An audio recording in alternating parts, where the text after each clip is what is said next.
Anytime Adam comes back, the critic community be like, No, I thought we were done with that.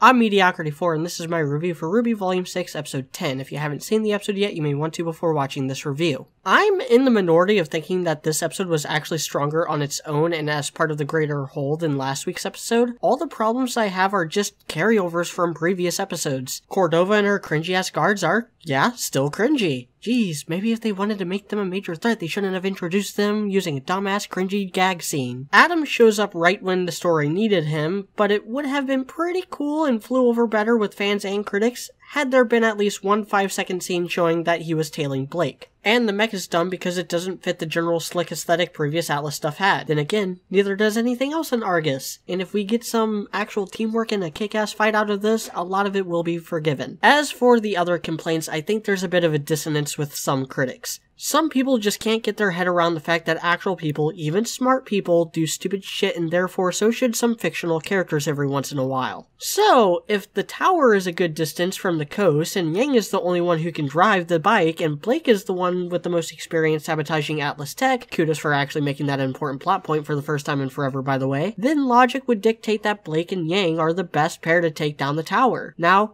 what internal logic doesn't excuse is why Saffron is allowed on the base at all. And by these same merits, they handled Adam about as well as they could have. The fight left a bit to be desired. I like the use of verticality, but not how terrible the mocap choreography is. I also don't like how we're dropped into the middle of the confrontation, which just raises a lot of questions. But he's not really a threat because he's stronger than Blake in the scene. He's a threat because he's getting in the way when Blake is on a really strict timetable. And I've heard all the complaints about logic in the scene. None of them really hold any water when held under scrutiny. This is one of the weaker episodes of the volume, but there's nothing here that actually ticked me off like the last few episodes have. The setup is over and it's time to start ramping up to the conclusion. Now all the creators have to do is the obvious thing and end this volume on a high note. I'm Mediocrity4, thanks for watching.